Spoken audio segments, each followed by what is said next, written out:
नमस्कार सगळ्यांना, स्वागत आहे परत एकदा सर्वांचं आपल्या आवडत्या चॅनलवरती. तर महाराष्ट्रामध्ये DMER म्हणा, जिल्हा परिषद म्हणा अथवा कुठलीही मनपा म्हणा, तर त्या भरतीमध्ये तुमचं हे जे JNM अथवा ANM या संवर्गासाठी जागा निघत असतात. सो या सर्व परीक्षेमध्ये किंवा या JNMच्या ANMसाठी जी काही परीक्षा घेतली जाते, तर त्या परीक्षेमध्ये तुम्हाला तुमच्या नर्सिंग फील्डचे जवळपास 60 किंवा 40 प्रश्न त्या ठिकाणी विचारले जातात. म्हणजेच जो काही अर्ध्यापेक्षा जास्त प्रश्नांचा टक्केवारी आहे ती तुमच्या नर्सिंग फील्डची असते. त्यामुळं कुठंही तुम्ही तयारी करत असाल तर आजपासून आपण अशा सर्व विद्यार्थ्यांसाठी ही तांत्रिक सिरीज चालू केलेली आहे आणि या तांत्रिक सिरीजचा आज आपला हा जो काय आहे तो भाग हा पहिला आहे. ओके, सो सगळ्यांनी काळजीपूर्वक पाहायचं आहे आणि सगळ्यांनी लाईक आणि चॅनलला सबस्क्राईब करून घ्या. जे काही इथून पुढे भाग येत जातील ते तुम्हाला या ठिकाणी मिळत जातील. तर दररोज जे आहे ते तुम्हाला या ठिकाणी भाग मिळत जातील. सगळ्यात पहिलं ज्यांनी बॅच आपली जॉईन केली नसेल, बॅच जॉईन करून घ्या. ती बॅच आहे संकल्प नावाची. ओके, या बॅचमध्ये तुमचे DMER, DHS, त्यानंतर मनपा, त्यासोबत जिल्हा परिषदेला सुद्धा अर्ज केला असेल तर त्या ठिकाणी सुद्धा ही बॅच तुम्हाला उपयोगी पडणार आहे. आणि ही बॅचमध्ये तुम्हाला ओव्हरऑल हे 10,000 MCQ फक्त आणि फक्त तांत्रिक विषयाचे मिळणार आहेत, टॉपिक वाईज. ॲप डाउनलोड करून घ्या. डेमो PDF त्या ठिकाणी आहे आणि तुम्हाला तांत्रिक प्रश्न मराठी भाषेत सुद्धा आहेत, इंग्रजी भाषेत सुद्धा आहेत. ओके, तर व्यवस्थित डाउनलोड करून घ्या. बाकी बघूयात आजचा हा पहिला प्रश्न. तर नमस्कार सगळ्यांना. तर व्हिडिओच्या सुरुवातीला बॅच बद्दल तुम्हाला माहिती वगैरे दिलेली होती. तर त्या बॅचमध्ये नेमकं काय काय मिळणार आहे किंवा ती बॅच वगैरे कशा पद्धतीनं तुम्हाला जॉईन करता येईल या संदर्भात हा व्हिडिओ असणार आहे. तर लक्षात ठेवा, महाराष्ट्रामध्ये तुम्ही JNM ANM बेसिसवर कुठेही अर्ज केला तर तुम्हाला जो काही तुमचा नर्सिंगचा आणि नॉन नर्सिंगचा सिलेबस आहे तो सारखाच असणार आहे. परंतु A to Z तयारी असलेलं बुक सध्याला कुठेही अवेलेबल नाहीये किंवा कुठलाही कोर्स त्या ठिकाणी अवेलेबल नसल्या कारणानं आमच्या टीमनं जो आहे तो या ठिकाणी एक लाईफ टाईम असलेला कोर्स लॉन्च केलेला आहे. ॲपमध्ये त्या ठिकाणी डाउनलोड केल्यावरती तुम्हाला रजिस्ट्रेशन वगैरे करावं लागेल आणि रजिस्ट्रेशन केल्यानंतर ओके तुमच्या समोर अशा पद्धतीच्या बॅचेस वगैरे दिसतील. तर या बॅचेसमध्ये लक्षात ठेवा, ज्या विद्यार्थ्यांनी ANM वगैरे केलं असेल तर अशा सर्व विद्यार्थ्यांनी एकलव्य नावाची बॅच जॉईन करू शकता. त्यानंतर ज्यांनी कुणी JNM BSc नर्सिंग वगैरे केलं असेल तर त्यांना नर्सिंगचे मराठीतून जर हवे असतील तर अशा सर्व विद्यार्थ्यांनी संकल्प नावाची बॅच जॉईन करायची आहे. ओके, जे की तुम्हाला सर्व महानगरपालिका, त्यानंतर DMER, DHS, त्यासोबत जिल्हा परिषद, त्यानंतर जे आता येणारी जी काही नगर परिषद आहे तर या सर्व पदभरतीसाठी ही एकच बॅच तुम्हाला या ठिकाणी रिझल्ट देणारी ठरणार आहे. तर या बॅचमध्ये नेमकं काय काय मिळणार आहे बघायला गेलं तर लक्षात ठेवा, या बॅचमध्ये तुम्हाला टेक्निकल आणि नॉन टेक्निकल अशा सर्व विषयांचे MCQs मिळणार आहेत विथ आन्सर कीज. ओके, आता नर्सिंगचे जे काही टेक्निकल जर बघायला गेलं तर या ठिकाणी तुम्हाला टॉपिक वाईज बनवून दिलेले आहेत. ओके, जसं बघायला गेलं तर इथं मायक्रोबायोलॉजीचे आहेत, जवळपास मायक्रोबायोलॉजीचेच पाहून घ्या. ही जी काही वेबसाईट म्हणा किंवा PDF जी आहे ते याच्यामध्ये मायक्रोबायोलॉजीचे जवळपास किती 468 क्वेश्चन्स या ठिकाणी दिलेले आहेत. विथ आन्सर की आहे, विदाउट आन्सर की आहे, तुमच्या परीने तुम्ही बघू शकता. ओके, परत बघायला गेलं तर हे चाइल्ड हेल्थ नर्सिंगचे बघायला गेलं तर चाइल्ड हेल्थ नर्सिंगचा खूप मोठा टॉपिक आहे. याची जर बघायला गेलं तर जवळपास 2744 MCQs ही मराठीमधून अवेलेबल आहेत. म्हणजे एकत्रित स्वरूपात जर सांगायला गेलं तर ओव्हरऑल सर्व प्रकारच्या सर्व जे नर्सिंगचा सिलेबस आहे त्याचे यामध्ये टॉपिक वाईज MCQ काढून देण्यात आलेले आहेत. त्याच्यासोबत तुमचे दर महिन्याला एक टेस्ट त्या ठिकाणी घेतली जाईल, जी की परीक्षेला येणारे प्रश्न, येतील असे प्रश्न सर्व त्याच्यामध्ये इन्क्लूड केलेलं आहे. त्यामुळं जेवढं होईल तेवढं लवकरात लवकर जॉईन करून घ्या. त्यानंतर झालेल्या काही प्रश्नपत्रिका आहेत, जसं बघायला गेलं तर नवी मुंबईचा पेपर आहे, त्यानंतर नागपूर महानगरपालिकेचा पेपर आहे, JNMचे जसे जसे इथून पेपर वगैरे होतील अशा सर्व विद्यार्थ्यांचे पेपर या ठिकाणी अपलोड केले जातील. ओके, लक्षात ठेवा. परत बघायला गेलं DMAR चे सुद्धा या ठिकाणी PYQ आहेत. काही कालांतराने याच्यामध्ये DHS चे सुद्धा पेपर्स वगैरे अपलोड केले जातील. ओके, तर अशा पद्धतीचं याच्यामध्ये सर्व अपडेट होत राहणार आहे. जोपर्यंत तुमची पोस्ट निघत नाही तोपर्यंत हे तुम्हाला स्टडी मटेरियल मिळत जाणार आहे. ओके, तर लवकरात लवकर जॉईन करून घ्या. याच्यामध्ये आता बॅच डेमो PDF जर बघायची असेल तर बघू शकता, या ठिकाणी उपलब्ध आहे. ओके, बॅच डेमो PDF जी आहे ती या ठिकाणी टाकली आहे, टेलिग्रामला सुद्धा अवेलेबल आहे. तर लवकरात लवकर जॉईन करून घ्या. आणि बाकी जे आहे ते अजून एक सांगायला गेलं तर एक फ्रीची टेस्ट सिरीज सुद्धा अपलोड केलेली आहे. ज्यांना कुणाला द्यायची असेल देऊ शकता, पाहू शकता. प्रश्नांची क्वालिटी, दर्जा त्या ठिकाणी तुम्हाला दिसेल. ओके, जो तुमचा एक्झाम पॅटर्न आहे, जे तुमचं लेवल आहे त्याच लेवलचं या ठिकाणी ऍज इट इज घेतलं जाणार आहे. ओके, लक्षात ठेवा अशाच पद्धतीनं तुम्हाला ऑनलाईन परीक्षा घेतली जाते.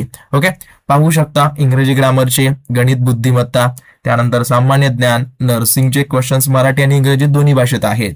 त्यामुळं लवकरात लवकर जॉईन करून घ्या.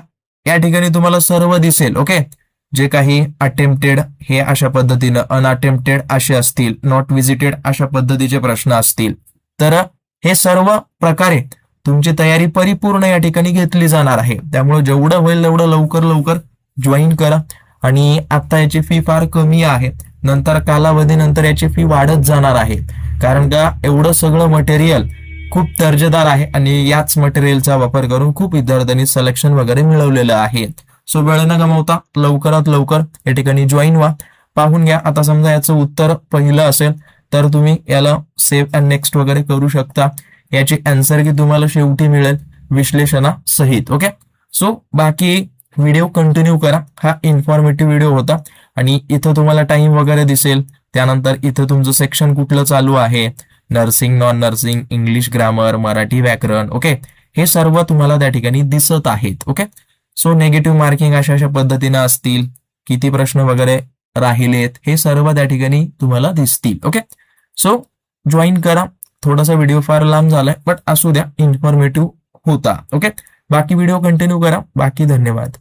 पहिला प्रश्न काय म्हणतो की डोकं आणि मानेला जी काही रक्त पुरवठा करणाऱ्या धमनीचं नाव वगैरे काय आहे. तर कॅरोटिड आर्टरी जी असते ना, ही तुमच्या डोक्याला आणि मानेला या ठिकाणी रक्त पुरवठा वगैरे करत असते.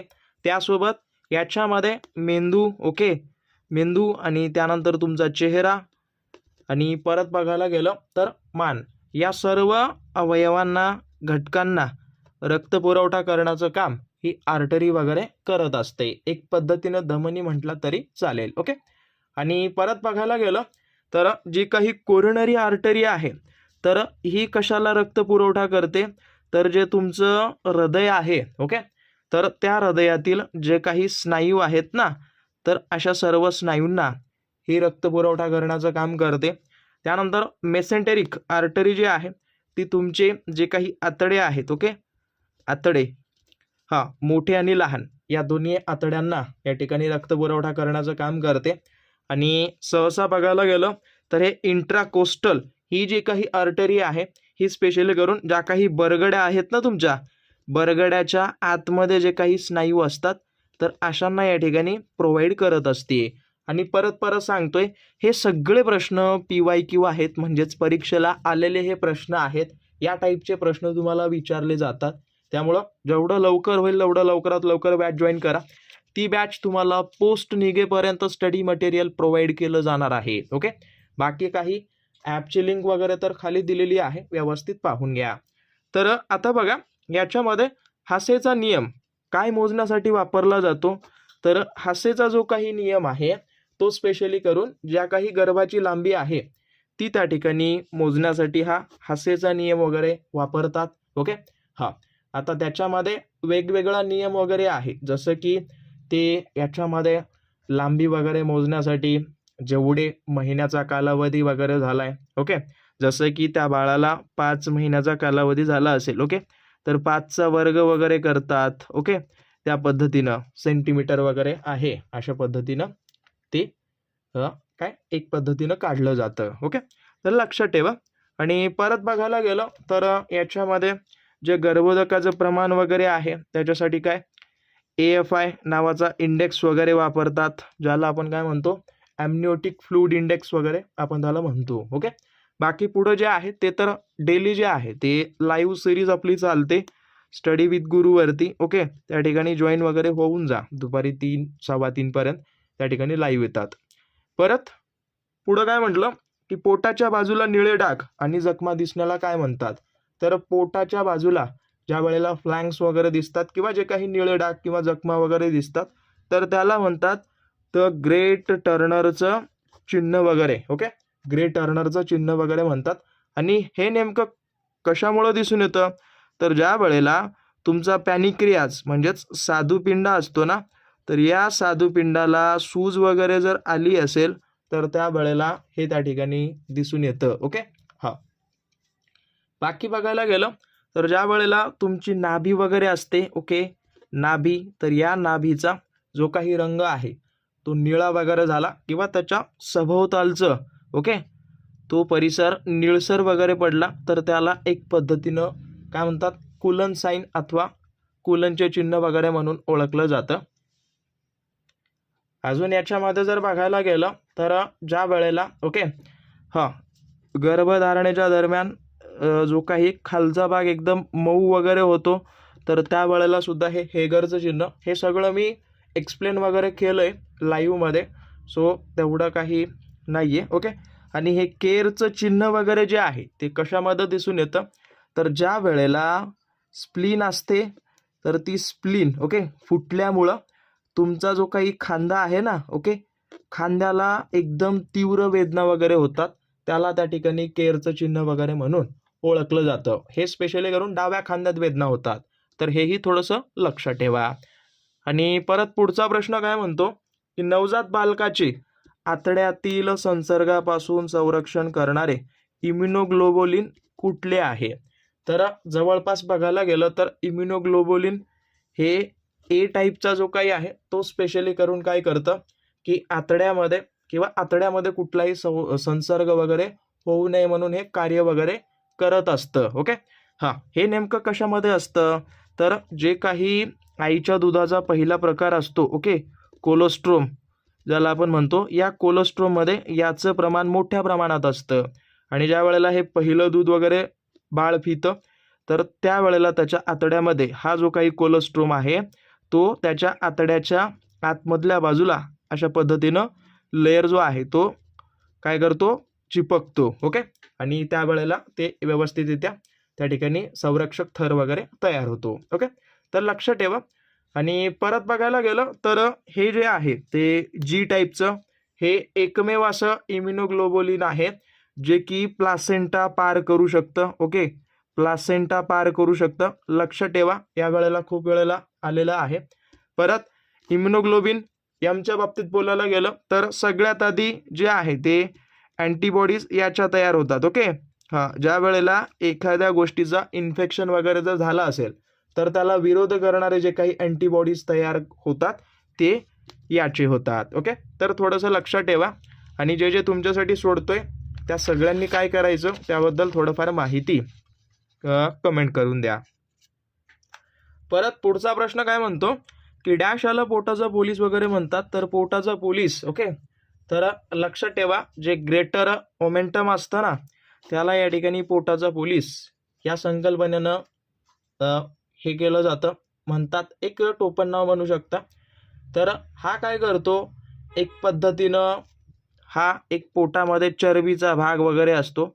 आता समजा पोटामध्ये कुठंही संसर्ग वगैरे झाला ओके तर त्या संसर्गाला नाहीसा वगैरे करण्यासाठी तो त्या ठिकाणी जाऊन चिटकतो. ओके, हां, तर त्या ठिकाणी जाऊन चिटकतो आणि हा जो काही संसर्ग आहे तो सर्वत्र पसरू देत नाही. ओके, तर त्याचं हे काम वगैरे आहे. परत पुढचा प्रश्न काय म्हणतो की कोणत्या घटकाच्या कमतरतेमुळे हिमोफेलिया बी वगैरे हा होतो.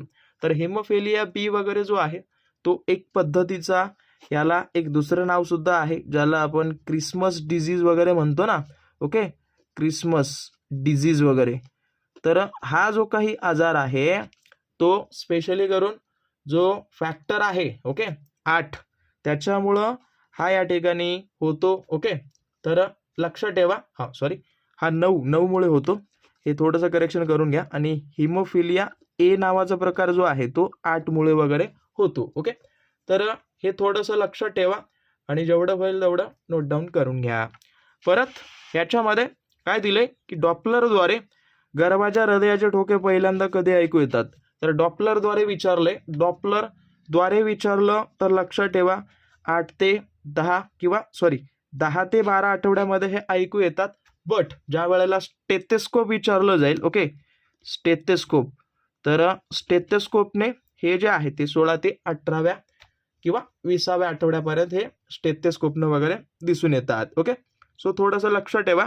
ज्या वेळेला डॉपलर म्हणेल त्यावेळेला हे उत्तर लक्षात ठेवा 10 ते 12, आणि ज्या वेळेला एक पद्धतीनं 18 ते 20 वगैरे म्हटलं तर स्टेथोस्कोप वगैरे लक्षात ठेवा. हा वाला बहुतेक झालाय, असू द्या, याला स्किप करा. इथं काय म्हटलंय की अन्न गिळताना, ओके, स्वरयंत्र कोणाद्वारे बंद वगैरे केलं जातं. तर ज्या वेळेला तुम्ही अन्न वगैरे गिळता तर त्यावेळेला हे जे काही स्वरयंत्र असतं ते एपिग्लॉटिक्स जे असतं ना त्याच्या मार्फत त्या ठिकाणी जी काही तुमची आदिजीवा वगैरे ज्याला आपण म्हणतो त्याच्या मार्फत हे त्या ठिकाणी बंद वगैरे केलं जातं. एक पद्धतीनं झाकण्याचं काम त्या ठिकाणी करतं. ओके, आणि जो काही होक्कल कॉर्ड आहे, होक्कल कॉर्ड काय करतो, हे तुमचा जो काही आवाज आहे ना, आवाजाची तो निर्मिती वगैरे करत असतो. ओके, हे काही घटक वगैरे आहेत, ते थोडंसं लक्षात ठेवा. परत काय दिलं की प्रवासाची भीती वाटणे म्हणजे काय, तर प्रवासाची भीती ज्याला आपण होडोफोबिया या नावानं ओळखतो. ओके, यालाच प्रवासाची भीती वगैरे वाटणं म्हणतात. ओके, आणि परत बघायला गेलं ॲर्गोफोबिया, म्हणजेच याच्यामध्ये काय असतं बघा की एकतर त्याला गर्दीच्या ठिकाणी भीती वाटते. ओके, आणि दुसरं बघायला गेलं तर एक पद्धतीनं तो जर मोकळ्या जागेत वगैरे असेल तर तशाही ठिकाणची त्याला भीती वगैरे वाटते.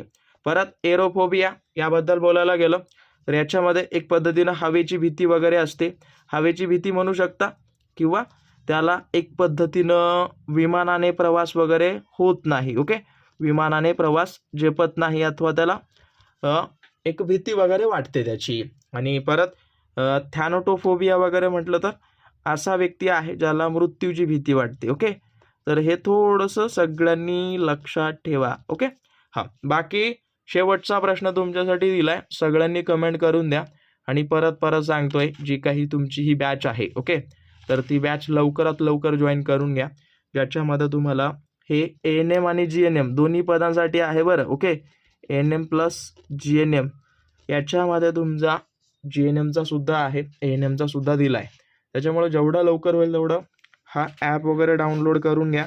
त्याच्यामध्ये एक फ्रीची टेस्टसुद्धा आहे बरं. ओके, फ्रीची टेस्ट वगैरे आहे, सो ज्यांना कुणाला सोडायची असेल सोडू शकता. ओके, फ्रीमध्ये. सो आणि काही डाऊट असतील तर अवश्य मला कमेंट करून देऊ शकता. बाकी अशीच सिरीज आपण कंटिन्यू करूयात. जेवढे तुमचे जास्त कमेंट असतील त्या पद्धतीची सिरीज या ठिकाणी आपण कंटिन्यू करणार आहोत. ओके, सो भेटूयात पुढच्या भागामध्ये. धन्यवाद सगळ्यांना.